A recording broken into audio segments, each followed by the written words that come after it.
Hello, my name is Mike Brown. This video is for a science lesson in ITL 518. This is for Miss Meyer's class.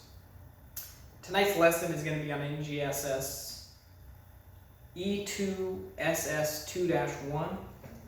That would be Earth systems. And we're going to be discussing comparing multiple solutions designed to slow or prevent wind or water from changing the shape of the land. And you can see that up here. I have a couple questions that I would ask of the class, and that would be, what are canyons made of? In addition, what is the Grand Canyon made of? How did it get formed? How did it occur? These are all things that we're going to be exploring. And as you can see here, we're going to even have an experiment that we're going to conduct to kind of show you how these canyons are formed and how land is changed. And we're going to explore how both wind and water have kind of a cool effect on the geographic things that we're used to. Whether you're talking about a mountain or you're talking about the Grand Canyon, it really doesn't matter. The concept is that over time, wind and water will change the geographic features that we're used to. So, as we look at this, I wanted to kind of address the natural phenomenon, which is basically the concept, as I explained, how Earth changes over time. And how does it change? It changes through factors that occur every day. This includes the wind, this includes the rain. These things are kind of cool. The other question I have is, what can we do to prevent these changes from occurring? And when I thought about it, mudslides occur, and sometimes lanes of traffic get blocked because of mudslides. So what do we do in order to change these things from occurring? And I decided to use an experiment where I used something to a scale model. And in the scale model, I used something that was raised to a platform, and it's got some potting mixture in it.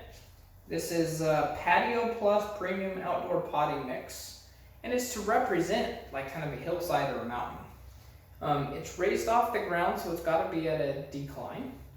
And I have a couple other things here. I have a hairdryer. I have a container full of water. What else do I have? I have a white t-shirt, and I will show that to you right here. And I also have this netting. In the experiment, I'm not going to only show you how the canyons are made, I'm also going to show you the idea, which is how we as human beings can prevent or change the landscape from being changed.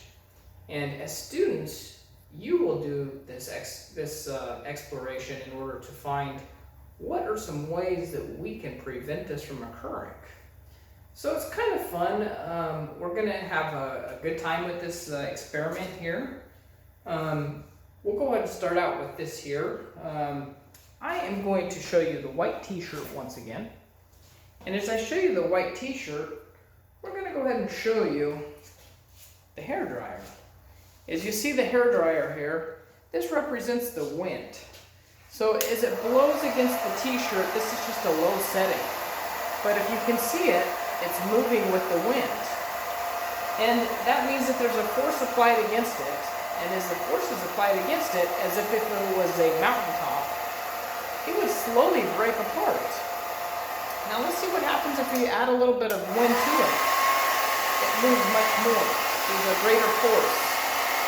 So obviously, what's important to realize here is that rock through mountaintops change over time. In the same time, if we had soil or erosion that would occur, you think of if wind hit just a little bit of dirt. I don't know if you can see this, but basically the dirt is pouring off the top of this. If I turn it to a higher level, there's greater fallout from this that occurs. Now, just out of curiosity, but what does the class think would happen if I added water to this? Now, if I took this cup and I added water to a small degree and I poured it right here, let's find out what would happen. Eventually, the material gets where it's too saturated and it can't hold water anymore. So as I pour it, it starts to pour out down here at the bottom. But also coming along with that, it's also moving some of the material. So I'm going to pick this up and I'm going to pretend like it's a heavy rain. And as we pour it, if you can see, our material moved. So, as we look at this in a standard, a mountainside might move through a landslide. We're going to take a little bit more material here, and I'm going to place it back here. And I'm going to show you guys how we can find out in an experiment what works better. Oftentimes, when we have a mountainside, we can use different concepts. And as I add my new material here, we would repeat this process a few more times. And a way that we could do this is exactly with the steps that I just showed you, but we would cover it with a netting material. Now, with the netting material, engineers would use this in order to prevent the material from moving. So if we had this as a barrier and we poured water or there was wind that was hitting it, do we think that it would erode faster or slower? This is what we're going to investigate in this experiment.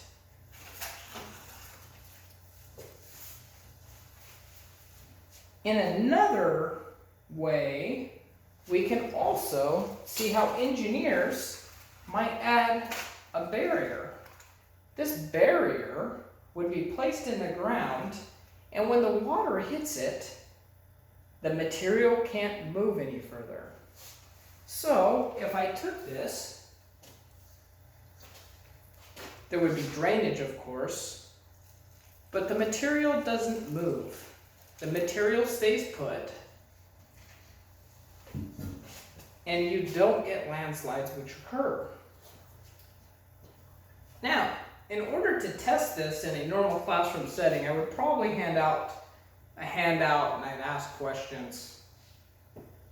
And as I walked around the classroom, I would watch the students conduct these investigations in order to find out the students whether they're understanding the concepts or whether they're not.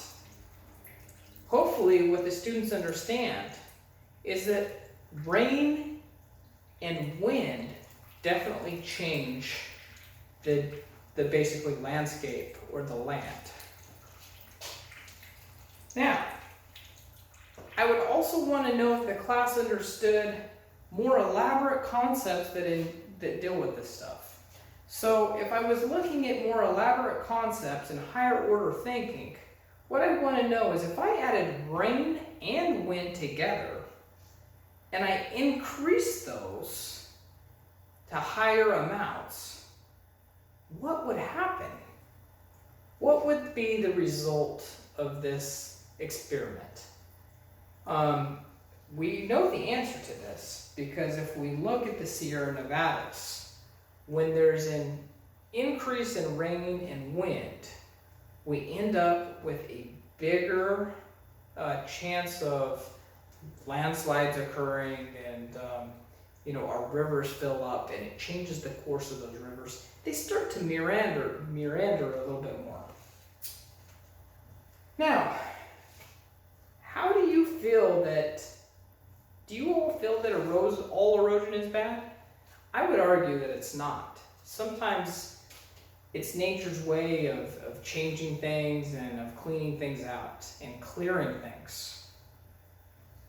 Also, where does the sand at the beach come from? If erosion didn't occur, we wouldn't have the beaches to enjoy. So these are all important concepts to understand in this process.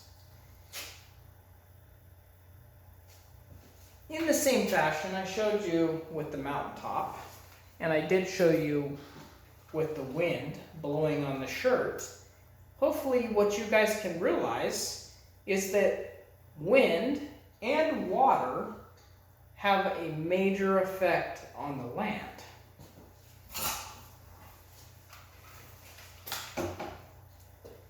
Now, in the classroom setting, I would go through and I would do this, and I would have the students use the netting, and I would have them use the barrier here in order to find out which did a better job at preventing these things from occurring.